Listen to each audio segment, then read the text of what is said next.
अध्याय 1 राष्ट्र निर्माण की चुनौतियाँ। इस अध्याय में हम देखेंगे कि आज़ाद हिंदुस्तान की शुरुआती कुछ साल चुनौतियों से भरे हुए थे। सबसे बड़ी चुनौती राष्ट्रीय एकता और अखंडता की थी। आज़ाद हिंदुस्तान राजनीति के इस इतिहास की इस चर्चा की शुरुआत हम इन्हीं चुनौतियों के जिक्र से करेंगे। इस अध्याय में हम देखेंगे कि कैसे 1947 के बाद पहले दशक में राष्ट्र निर्माण की चुनौतियों से सफलतापूर्वक निपटा गया। आज़ादी मिली लेकिन देश की बंटवारा भी हुआ। बंटवारे के कारण बड़े पैमाने पर हिंसा हुई, लोग विस्थापित हुए। इस घटना से धर्मनिरपेक्ष भारत की धारणा पर ही आँच आने लगी थी। देशी रियासतों को भारत संघ में शामिल करने का मसला तुरंत हल करना जरूरी था। देश के विभिन्न क्षेत्रों के लोगों की भाषाएं अलग अलग थी। लोगों की आकांक्षाओं का ख्याल रखते हुए देश की अंदरूनी सीमाएं फिर से तय करनी थी। अगले 2 अध्यायों में हम दूसरी चुनौतियों की भी चर्चा करेंगे। शुरुआती दौर में देश को इन चुनौतियों से निपटना पड़ा था। 1947 दंगा प्रभावित क्षेत्रों में शांति स्थापित करने के लिए हिंदू और मुस्लिम समुदाय के लोग भारत और पाकिस्तान का झंडा फहराते हुए शहर में गश्त कर रेल ट्रकों पर चढ़े। इन लोगों का यह चित्र विभाजन की खुशी और त्रासदी दोनों को एक साथ बयां करता है।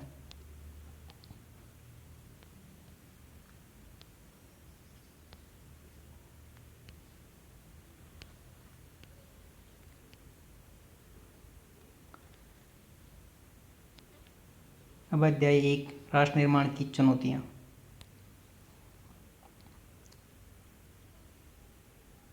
नए राष्ट्र की चुनौतियाँ। 1947 के 14-15 अगस्त की मध्य रात्रि को हिंदुस्तान आज़ाद हुआ। स्वतंत्र भारत के प्रथम प्रधानमंत्री जवाहरलाल नेहरू ने इस रात संविधान सभा के एक विशेष सत्र को संबोधित किया। इनका यह प्रसिद्ध भाषण भाग्यवधू से चिर प्रतिष्ठित भेंट का या ट्रस्टी विथ डेस्टिनी के नाम से जाना गया। हिंदुस्तान की जनता इसी क्षण की प्रतीक्षा कर रही थी। आपने इतिहास की पाठ्य पुस्तकों में पढ़ा है कि हमारी आज़ादी की लड़ाई में कई आवाज़ें बुलंद थी। बहरहाल 2 बातों पर सबकी सहमति थी। पहली बात यह है कि आज़ादी के बाद देश का शासन लोकतांत्रिक सरकार के जरिए चलाया जाएगा। दूसरी है कि सरकार भले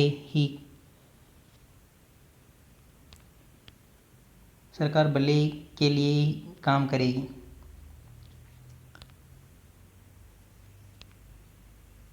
इस शासन में गरीबों और कमज़ोरों का खास ख्याल रखा जाएगा। देश अब आज़ाद हो चुका था और आज़ादी से जुड़े सपनों को साकार करने का वक्त आ गया था। यह कोई आसान काम नहीं था। राष्ट्र राज्य के रूप में आज़ाद हिंदुस्तान का जन्म कठिन परिस्थितियों में हुआ था। हिंदुस्तान सन 1947 में जिन हालातों के बीच आज़ाद हुआ था, शायद ही उस वक्त तक कोई भी वैसे हालात में आज़ाद नहीं हुआ था। आज़ादी मिली लेकिन देश के बंटवारे के साथ। सन 1947 का साल अभूतपूर्व हिंसा विस्थापन की त्रासदी का साल था। आज़ाद हिंदुस्तान को किन्हीं परिस्थितियों में अपने बहुविध लक्ष्यों को हासिल करने की यात्रा शुरू करनी पड़ी। आज़ादी की उथल पुथल भरे दिनों में हमारे नेताओं का ध्यान इस बात से नहीं भटका कि यह नया राष्ट्र चुनौतियों की चपेट में है।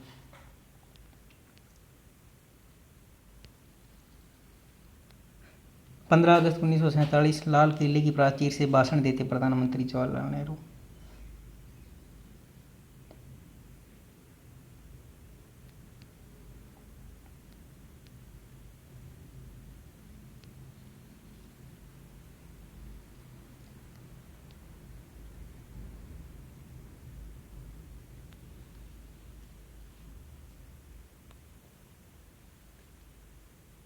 चौदह अगस्त 1947 को कलकत्ता में गांधी जी ने कहा कि कल हम अंग्रेजी राज की गुलामी से आज़ाद हो जाएंगे, लेकिन आधी रात को भारत का बंटवारा भी होगा।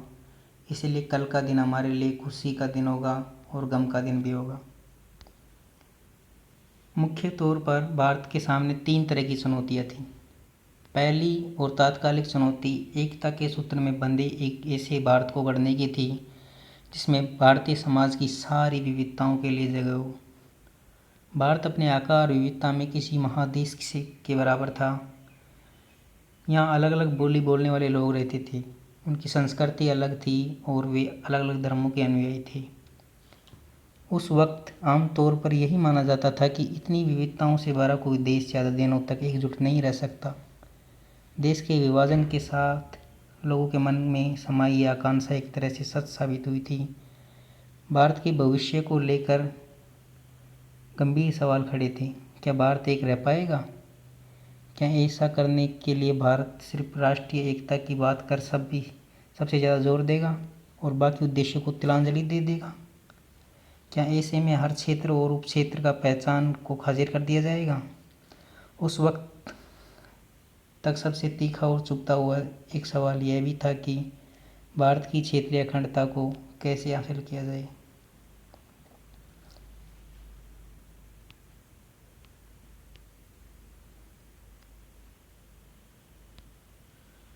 दूसरी चुनौती लोकतंत्र को कायम करने की थी।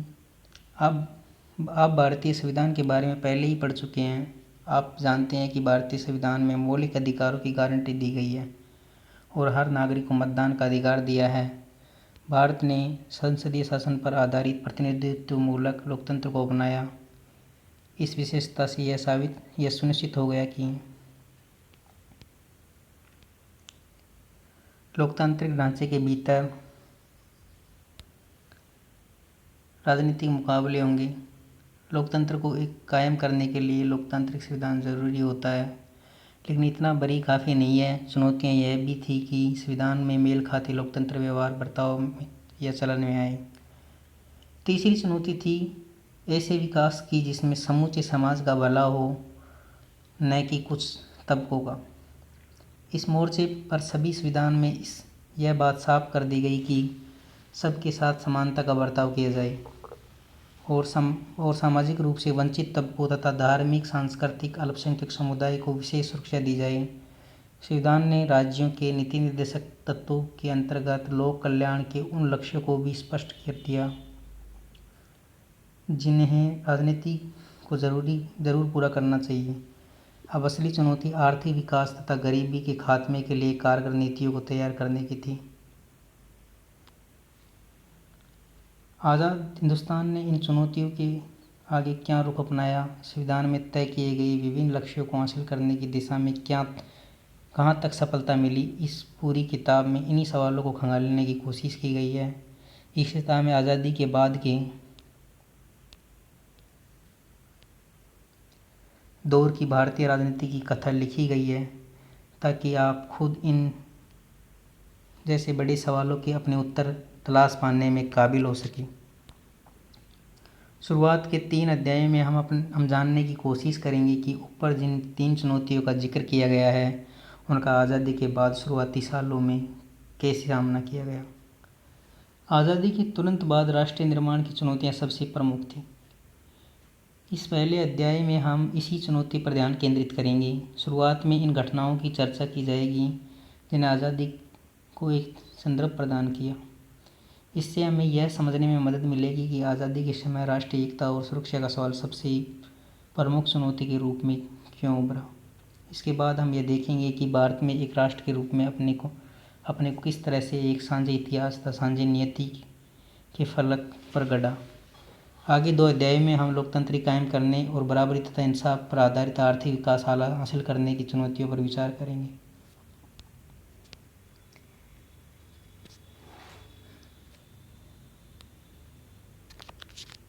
यहाँ प्रदर्शित 3 डाक टिकटों को प्रथम गणतंत्र दिवस 26 जनवरी 1950 के अवसर पर जारी किया गया। इन टिकटों पर छपे चित्र से आपको नए गणतंत्र के सामने खड़ी किन चुनौतियों के बारे में जानकारी मिली है। अगर आपको 1950 के इन डाक टिकटों को डिज़ाइन तैयार करने के लिए कहा जाता तो आप इन डाक टिकटों को किस तरह से चित्र उकेरते।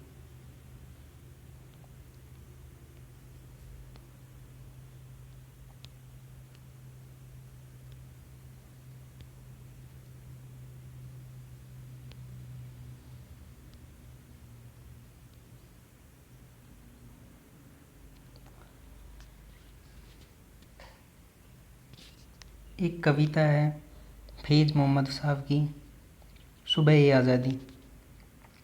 ए दाग दाग उजाला ए सब कजीदा शहर, वो इंतज़ार था जिसका ये वो शहर तो नहीं कि जिनकी आरज़ू लेकर चले थे। यार की, मिल जाएगी कहीं ना कहीं फलक के दस्त में तारों की आखिरी मंजिल। कहीं तो होगा सब ये सुस्त मौज का साहिल, कहीं तो जाके रुकेगा सनीफ ए गम ए दिल। फैज़ मोहम्मद फैज़ साहब सियालकोट में जन्मे थे। विभाजन के बाद पाकिस्तान में ही रहे। वामपंथी रुझानों के कारण उनका पाकिस्तानी शासन तंत्र में हमेशा टकराव रहा। लंबा समय कारावार में गुजरा। इनकी रचनाएं हैं नक्शे फरियादी, दस्ते सबा तथा जिंदानामा। 20वीं शताब्दी के दक्षिण एशियाई कवियों में फैज़ मोहम्मद फैज़ ऊंचा स्थान रखते हैं।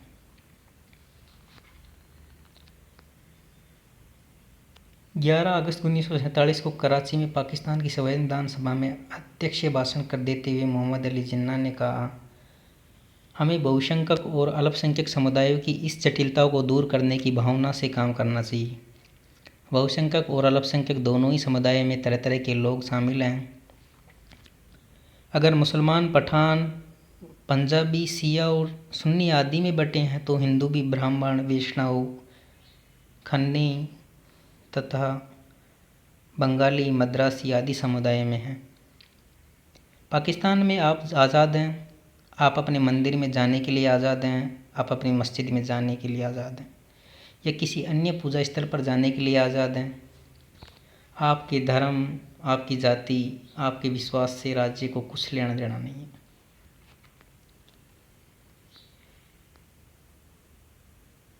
ये अमृता प्रीतम जी की कुछ कविता की कुछ लाइनें हैं। वारिस शाह से। आज वारिस शाह से कहती है, अपनी कब्र से में से बोलो और इस इश्क की किताब का कोई नया वक्र खोलो। पंजाब की एक बेटी रोई थी, तूने उसकी लंबी दास्तां लिखी थी। आज लाखों बेटियां रो रही हैं। वारिस शाह तुमसे कह रही है, ये दर्दमंदों के दोस्त, पंजाब की हालत देखो। चौपाल लाशों से हटा है, चनाब लहू से भरा है। किसी ने 5 दरियाओं में जहर मिला दिया है और यही पानी धरती को सींचने लगा है। इस जरखेज धरती से जहर फूट निकला है। इस देखो सुर्खी कहाँ तक आ पहुँची और कहर कहाँ तक आ पहुँचा। फिर जहरीली हवा वन जंगलों में चलने लगी है। उसने हर बांस की बांसुरी जैसे एक नाग बना दी। अमृता प्रीतम जी पंजाबी भाषा की प्रमुख कवित्री और कथाकार। साहित्यिक उपलब्धियों के लिए इसे साहित्य अकादमी द्वारा पद्मश्री और ज्ञानपीठ पुरस्कार से सम्मानित किया गया। विभाजन के बाद दिल्ली में रही। जीवन के अंतिम क्षण तक पंजाबी की एक साहित्यिक पत्रिका नागमणि का संपादन किया। जवाहरलाल नेहरू ने मुख्यमंत्रियों को 15 अक्टूबर 1947 को एक पत्र लिखते हुए कहा, भारत में मुसलमान अल्पसंख्यकों की तादाद इतनी ज़्यादा है कि वे चाहें तब भी यहाँ से कहीं और नहीं जा सकते। यह एक बुनियादी तथ्य है और इस पर कोई उंगली नहीं उठाई जा सकती। पाकिस्तान चाहे जितना उकसावा दे या वहाँ के गैर मुस्लिमों को अपमान और भय के चाहे जितने घूंट पीने पड़े, हमें अपने अल्पसंख्यकों के साथ सभ्यता, शालीनता के साथ पेश आना है। लोकतांत्रिक शासन व्यवस्था में हमें उन्हें नागरिक के अधिकार देने होंगे और उनकी रक्षा करनी होगी। अगर हम ऐसा करने में कामयाब नहीं होते हैं तो यह एक नासूर बन जाएगा जो पूरी राज्य व्यवस्था में जहर फैलाएगा और शायद उसको तबाह भी कर दे। अब देखते हैं विभाजन, विस्थापन और पुनरावास। 14-15 अगस्त 1947 को एक 14-15 अगस्त 1947 को एक नहीं बल्कि 2 राष्ट्र भारत और पाकिस्तान अस्तित्व में आए। ऐसा विभाजन के कारण हुआ। ब्रिटिश इंडिया को भारत और पाकिस्तान के रूप में बांट दिया गया। आपने इतिहास की पुस्तकों में इस राजनीतिक घटनाक्रम के बारे में पढ़ा है, जिसके फलस्वरूप दोनों देशों के भूभाग को रेखांकित करते हुए सीमा रेखा खींची गई। मुस्लिम लीग ने द्विराष्ट्र सिद्धांत की बात की थी। इस सिद्धांत के अनुसार भारत किसी एक कौम का नहीं बल्कि हिंदू और मुस्लिम दोनों कौमों का देश है और इसी कारण मुस्लिम लीग ने मुसलमानों के लिए एक अलग देश यानी पाकिस्तान की मांग की। कांग्रेस ने द्विराष्ट्र सिद्धांत तथा पाकिस्तान की मांग का विरोध किया। बहरहाल सन 1940 के दशक में राजनीतिक मोर्चे पर कई बदलाव हुए आए। कांग्रेस और मुस्लिम लीग के बीच राजनीतिक प्रतिस्पर्धा तथा ब्रिटिश शासन की भूमिका जैसी कई बातों पर जोर रहा। नतीजतन पाकिस्तान की मांग को कांग्रेस द्वारा स्वीकार कर लिया। विभाजन की प्रक्रिया। फैसला हुआ कि अब जिस भूभाग को इंडिया के नाम से जाना जाता था उसे भारत और पाकिस्तान दो देशों के बीच बांट दिया जाएगा।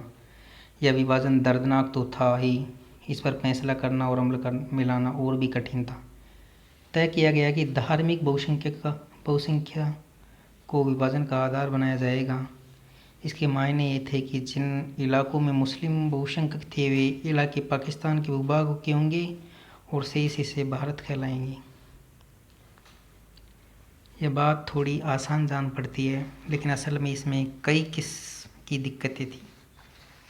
पहली बात तो यह कि ब्रिटिश इंडिया में कोई एक भी इलाका ऐसा नहीं था जहाँ मुसलमान बहुसंख्यक हो।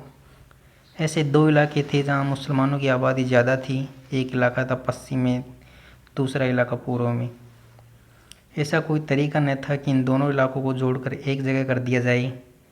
इसे देखते हुए फैसला हुआ कि पाकिस्तान में दो इलाके शामिल होंगे, यानी पश्चिम पाकिस्तान और पूर्वी पाकिस्तान। तथा इनके बीच में भारतीय भूभाग का एक बड़ा विस्तार रहेगा। दूसरी बात यह है कि मुस्लिम बहुल हर इलाका पाकिस्तान में जाने को राज़ी नहीं था। ऐसी बात भी नहीं है कि मुस्लिम बहुल हर इलाका पाकिस्तान में जाने को राज़ी हो। खान अब्दुल गफ्फार खान, जो पश्चिमोत्तर सीमा प्रांत के निर्विवादित नेता थे, उनकी प्रसिद्धि सीमांत गांधी के रूप में थी। वे द्विराष्ट्र सिद्धांत के एकदम खिलाफ थे। संयोग से उनकी आवाज़ की अनदेखी की गई और पश्चिमोत्तर सीमा प्रांत को पाकिस्तान में शामिल कर दिया गया। तीसरी समस्या और विकट यह थी कि ब्रिटिश इंडिया के मुस्लिम बहुल प्रांत पंजाब और बंगाल में अनेक हिस्से बहुसंख्यक गैर मुस्लिम आबादी वाले भी थे। ऐसे में फैसला हुआ कि इन दोनों प्रांतों को बंटवारा धार्मिक बहुसंख्या के आधार पर होगा और इनमें जिले अथवा उनसे निचले स्तर के प्रशासनिक हल्के के आधार पर 14-15 अगस्त 1947 की मध्यरात्रि तक यह फैसला लिया गया। इनका मतलब यह हुआ कि आज़ादी के दिन तक अनेक लोगों को यह पता भी नहीं था कि वे भारत में हैं या पाकिस्तान में। बंगाल और पंजाब का बंटवारा विभाजन की सबसे बड़ी त्रासदी साबित हुआ।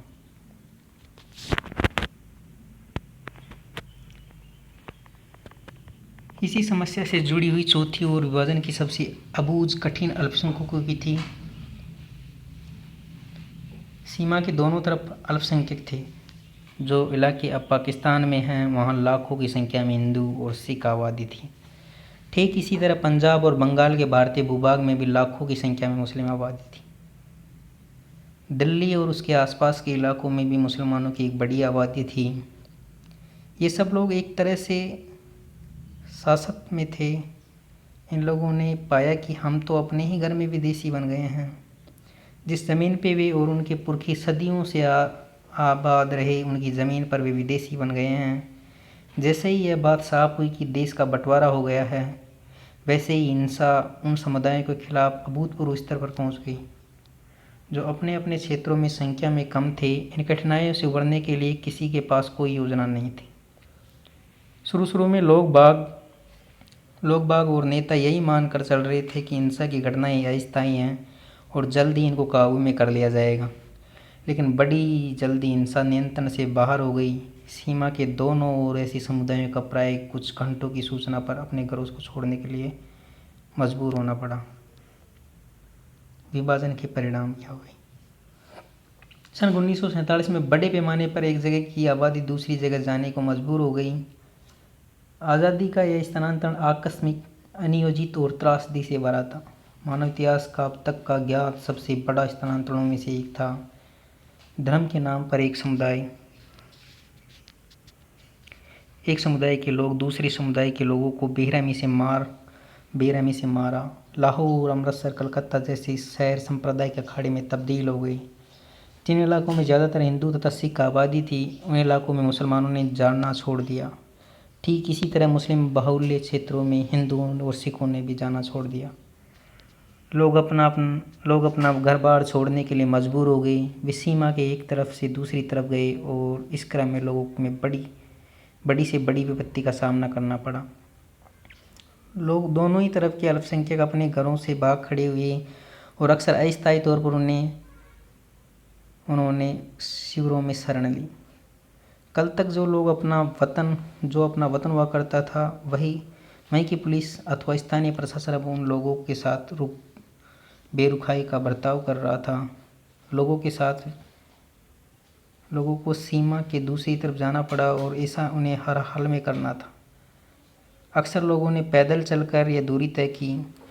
हजारों की तादाद में औरतों को अगवा कर लिया गया, उनसे जबरन शादी करनी पड़ी और अगवा करने वाले का धर्म भी अपनाना पड़ा। कई मामले में यह भी हुआ कि खुद परिवार के लोगों ने अपनी कुल की इज्जत बचाने के नाम पर घर की बहू बेटियों को मार डाला। बहुत से बच्चे अपने माता पिता से बिछड़ गए। जो लोग सीमा पार करने के में किसी तरह सफल हो रहे, उन्होंने पाया कि अब वे बेठिकाना हो गए हैं। इन लाखों शरणार्थियों के लिए देश की आज़ादी का मतलब था महीनों और कभी कभी तो सालों तक शरणार्थी शिविरों में जिंदगी काटना। भारत और पाकिस्तान के लेखक, कवि तथा फिल्म निर्माताओं ने अपनी उपन्यास, लघु कथाओं, कविताओं, फिल्मों में इस मारकाट का, नृशंसता का जिक्र किया है और इन विस्थापन और हिंसा से पैदा दुखों को अभिव्यक्त की। विभाजन की विपदा का जिक्र करते हुए रचनाकारों ने अक्सर वही जुल्म जमूला इस्तेमाल किया जो इस विपत्ति को झेलने वाले बंटवारे का जिक्र करते थे। इन सबों के लिए बंटवारे का मतलब था दिल के दो टुकड़े हो जाना। विभाजन में सिर्फ संपदा, देनदारी और संपत्तियों का ही बंटवारा नहीं हुआ, परिसंपत्तियों का बंटवारा ही नहीं हुआ। इस विभाजन में दो समुदाय जो अब तक पड़ोसियों की भांति रहते आ रहे थे, हिंसक अलगाव का शिकार हुए।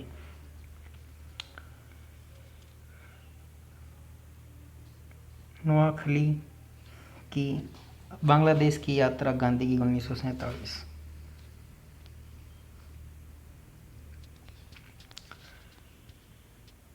मेहमान नवाजी में कसर। दंगाइयों ने चलती ट्रेन को रोक लिया, गैर मजहब के लोगों को खींच खींच के निकाला और तलवारों से तथा गोली से मौत के घाट उतार दिया। बाकी यात्रियों को हलवा, फल, दूध दिया गया। आयोजकों के मुखिया ने कहा, बहनों और भाइयों, ट्रेन आने की खबर देर से मिली, इसी कारण हम आपका स्वागत पुरजोर तरीके से नहीं कर सके जैसा आप सब चाहते होंगे। शहादत हसन मंटो का ये कथन है। मंटो की कहानी कृषि नस्बी के हिंदी रूपांतरण से लिया गया एक अंश है।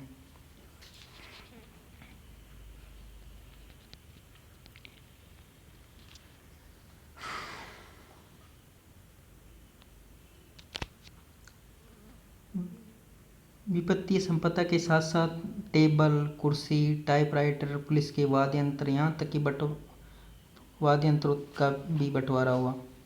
सरकार और रेलवे के कर्मचारी का भी बंटवारा हुआ। अब तक साथ साथ रहते आए दो समुदायों का यह एक हिंसक और भयावह विभाजन था। अनुमान किया जाता है कि विभाजन के कारण 80 लाख लोगों को अपना घर बार छोड़कर सीमा पार जाना पड़ा। विभाजन की हिंसा में तकरीबन 5 से 10 लाख लोगों ने अपनी जान गंवा दी। प्रशासनिक मुश्किल और वित्तीय कठिनाई के अतिरिक्त विभाजन के साथ कुछ और ज़्यादा गहरे मुद्दे जुड़े हुए थे। भारत के नेता द्विराष्ट्र सिद्धांत में यकीन नहीं करते थे। बहरहाल विभाजन तो धर्म के आधार पर ही हुआ था। क्या इस वजह से भारत अपने आप को एक हिंदू राष्ट्र बन गया? विभाजन के दौरान बड़ी संख्या में मुस्लिम आबादी पाकिस्तान चली गई। इसके बावजूद 1951 के वक्त भारत की कुल आबादी का 10 से 12% मुसलमान थे। ऐसे में सवाल था कि भारत अपने मुस्लिम नागरिकों को तथा दूसरे धार्मिक अल्पसंख्यकों को, मसलन सिख, ईसाई, जैन, बौद्ध, पारसी, यहूदी के साथ क्या बर्ताव करें। बंटवारे का कारण हिंदू और मुसलमानों के बीच तनाव पहले से ही कायम था। इन संघर्षों के साथ प्रतिस्पर्धी राजनीतिक हित जुड़े हुए थे। मुस्लिम लीग का गठन मुख्य रूप से औपनिवेशिक भारत में मुसलमानों के हितों की रक्षा के लिए हुआ। मुस्लिम लीग मुसलमानों के लिए अलग राष्ट्र की मांग करने के एतबार में अग्रणी थी। ठीक इसी तरह कुछ और संगठन भी थे जो भारत को हिंदू राष्ट्र बनाने के लिए हिंदुओं को लामबंद करने की कोशिश में लगे थे। बहरहाल भारत की कौमी सरकार के अधिकतर नेता सभी नागरिकों को अपना समान दर्जा देने में हामी थे। चाहे नागरिक किसी भी धर्म का हो, वे भारत को एक ऐसा राष्ट्र के रूप में नहीं देखना चाहते थे जहाँ किसी एक धर्म के अनुयायियों को दूसरे धर्मावलंबियों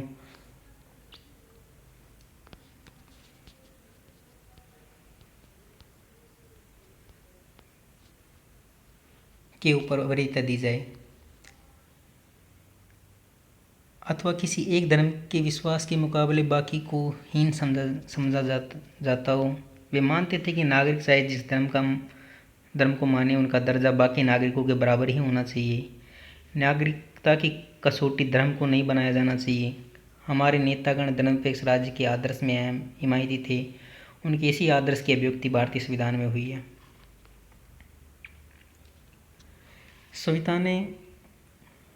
सविता ने गौर किया था कि जब भी कोई पाकिस्तान का जिक्र छेड़ता था तो उसके नाना एकदम चुप हो जाते थे। एक दिन उनके नाना से इसके बारे में पूछने का फैसला लिया। उसके नाना ने बताया कि बंटवारे के वक्त उनके लाहौर से लुधियाना आना पड़ा था। उनके माता पिता मार दिए गए थे। सविता के नाना भी नहीं बच पाते, लेकिन खैर यह हुई कि पड़ोसी के एक मुस्लिम परिवार ने उन्हें पनाह दी और कई दिनों तक छुपा कर रखा। इन पड़ोसियों की मदद से सविता के नाना को अपने सगे संबंधियों का पता ठिकाना मालूम पड़ा और वे किसी तरह बच बचा के सीमा पार कर भारत पहुँचे। यहाँ आकर उन्होंने नई जिंदगी शुरू की। इसी तरह हिंदू परिवारों और अन्य लोगों के भी कई उदाहरण हैं जिन्होंने विभाजन के कारण उत्पन्न संकट और हिंसा के समय मुस्लिम परिवारों की मदद की, इन्हें आश्रय दिया और उनकी जान बचाई। यह दोनों समुदायों के धार्मिक आधार पर करुणा और एकजुटता के महत्व को दर्शाता है। क्या आपने भी ऐसी कोई वाक्य सुना है? अपने दादा दादी अथवा इनकी पीढ़ी के किसी और से पूछिए कि आज़ादी के दिन क्या हुआ था, कैसे जश्न मनाया गया था, बंटवारे का सदमा कितना गहरा था और देश की आज़ादी में लोगों की क्या अपेक्षाएं थी। कम से कम ऐसे 2 वाक्य लिखिए।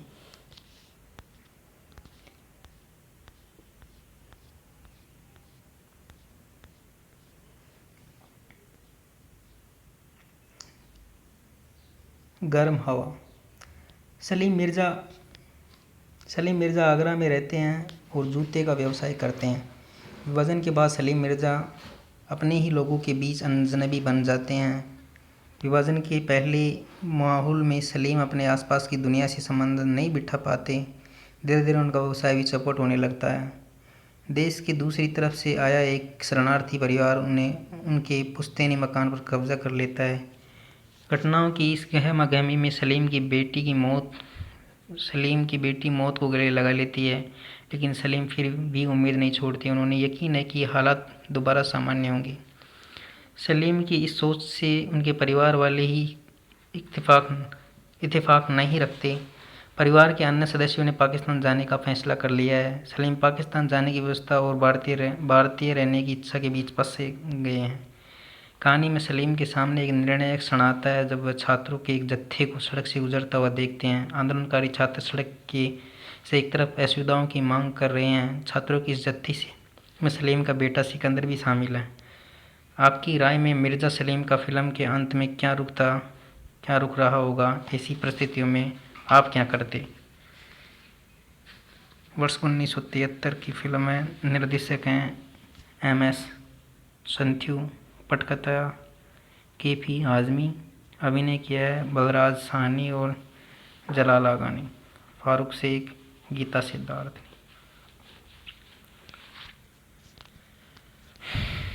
महात्मा गांधी की शहादत। महात्मा गांधी ने 15 अगस्त 1947 के दिन आज़ादी के किसी भी जश्न में भाग नहीं लिया। वे कलकत्ता के उन इलाकों में डेरा डाले हुए थे जहां हिंदू और मुसलमानों के बीच भयंकर दंगे हुए थे। सांप्रदायिक हिंसा से उनके मन पर गहरी चोट लगी थी। यह देखकर उनका दिल टूट चुका था कि अहिंसा और सत्याग्रह के जिन सिद्धांतों के लिए वे आजीवन समर्पित भाव से काम करते रहे, वे ही सिद्धांत इन कठिन घड़ियों में लोगों को एक सूत्र में पिरो सकने में नाकामयाब हो गए थे। गांधी जी ने हिंदुओं और मुसलमानों की से जोर देकर कहा कि वे हिंसा का रास्ता छोड़ दें। कलकत्ता में गांधी की मौजूदगी से हालात बड़ी हद तक सुधर चले थे और आज़ादी का जश्न लोगों के सांप्रदायिक सद्भाव के जज्बे से मनाया। लोग सड़कों पर पूरे हर्षोल्लास के साथ नाच रहे थे। गांधी की प्रार्थना सभा में बड़ी संख्या में लोग जुटे थे।